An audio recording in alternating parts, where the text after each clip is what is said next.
What's up? How you doing? When I was a kid in my room, I had a cabinet. It was about that high, that wide.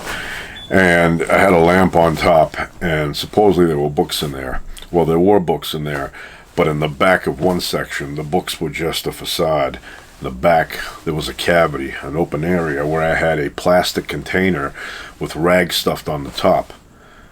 But in that plastic container, in the bottom, if you took out the rags, there was a bunch of dimes. And every time I had a spare dime in my pocket, I would take out the container after I shut my door in my room. I didn't want people knowing I had the dimes in there. I pull out the container, I put the dimes in there, and every once in a while I would count my dimes, take inventory. And then I'd put the rags back in the container, I'd put it in the back of this little cabinet, and then I'd put the books back so nobody knew that I had this money in there. And that money was for when we went to Maine. I love Maine, big fan of Maine, but up in Maine there was a skee ball place, and I'm a huge fan of skee ball. Even today, big fan of skee ball. And it was 10 cents to play skee ball back then, and so my father would say, this weekend we're going to go to Maine.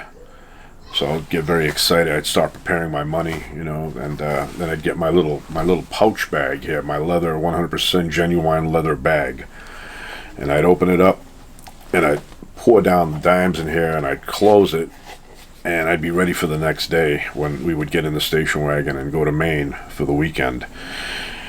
And we'd get up there. We stayed at a little house, little cottage. And if we went in the wintertime, that place was freezing. It had a living room with a fireplace. And the first thing I would do as a kid is pile that place up with pine wood and light it up and warm it up. It smelled nice in there. And we'd sit on this nice, comfortable couch, and my father would say, "Who wants Kentucky Fried Chicken?" And we'd all say, "Yeah, get that. Get some Kentucky Fried Chicken." 11 herbs and spices that were a secret to all of us. My father would get in the car and go and pick it up and come back, and then we'd sit there eating the Kentucky Fried Chicken, looking out the window. Very lonely road. Every 20 minutes, maybe one car went by. The next morning, I would get up bright and early, dress up, and I would take off. In the back, there was a forest, and many miles wide, many miles long, and I would just disappear.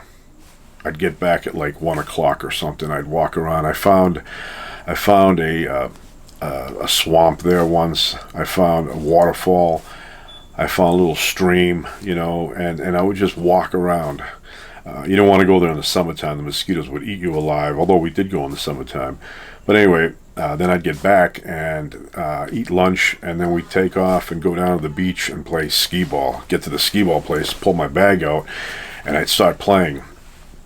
One time I had enough tickets from playing skee ball that I qualified for a decent prize. So the guy says to me, pick something off the wall there, and they had a green comb, and I said, "Give me that green comb." I took the green comb, combed my hair with it, and I had that up until the 7th grade. I was combing my hair with that. Anyway, big fan of Maine. I love the forest, though. But there's one place that was really fun, too. The pit stop that we would make was at Kittery Trading Post.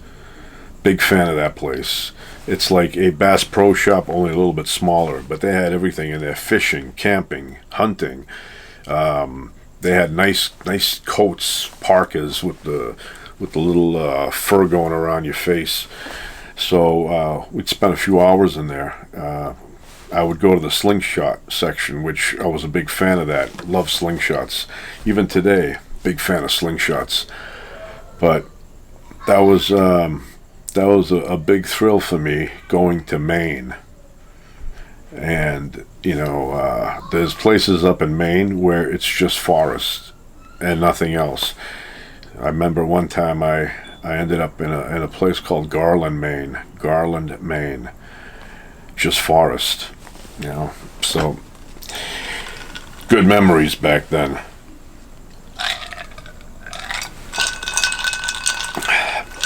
Iced tea again tonight. It's homemade and it tastes better than the stuff you buy in a jar. But anyway, that's my little leather bag that I would put my dimes in. Technically, it's a dime bag. So, anyway.